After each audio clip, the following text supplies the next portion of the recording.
नमस्कार मंडळी, स्वागत आहे तुमचं आमच्या यूट्यूबच्या चॅनलमध्ये. मंडळी, समोर अशी एक बातमी आली की तिला तुम्ही चक्क व्हाल की झालंच कसं आणि काय. तर चला समोर बघूया. मंडळी, डोंगर शेवलीच्या ऋतुजा सावळेंचा अपघातात मृत्यू. डॉक्टर होण्याचे स्वप्न अपूर्णच राहिले शेवटी या बाळाचे.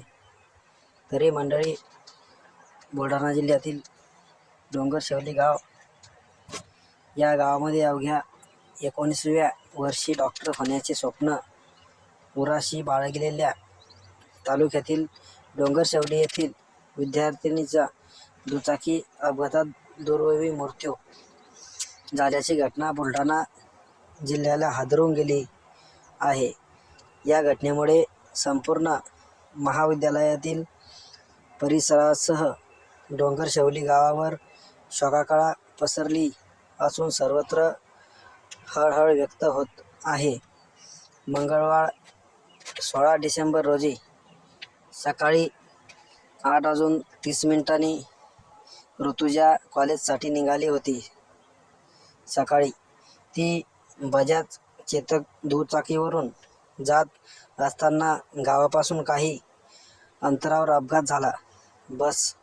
बसच्या बाजूने जात असताना समोरून येणाऱ्या दुचाकीला तिला धडक दिली. धडक इतकी जोरात होती की ती विचार करू शकत नाही.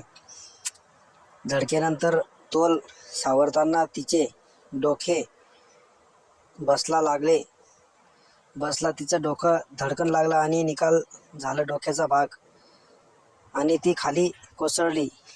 या अपघातात ती गंभीर जखमी झाली. तिला तातडीने उपचारासाठी जिल्हा सामान्य रुग्णालयात बुलढाणा येथे दाखल करण्यात आले.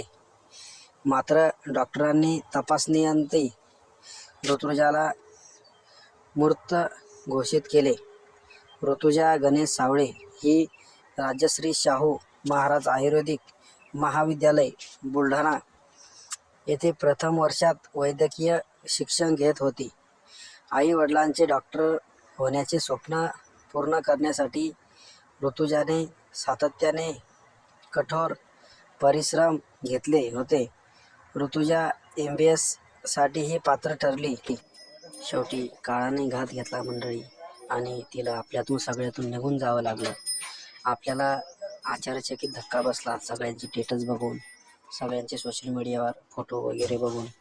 आणि तिच्या घरच्यांना सुरुवातीचा फोन आला असेल की ऋतुजाचं असं असं झालं, तर किती मोठा धक्का बसला असेल यावर आपण आश्चर्यचकित होतो. आणि शेवटी सगळीकडे हाहाकार झाला असेल. पाहुणे रावणे, मित्र मैत्रिणी, नातेवाईक सगळ्यांतिकच शोकांतिका पसरली असेल. मंडळी, हीच तिला भावपूर्ण श्रद्धांजली माझ्या व्हिडिओच्या माध्यमातून. आणि देव तिला चांगली जागा देव हीच देवांच्या चरणी माझी प्रार्थना. धन्यवाद.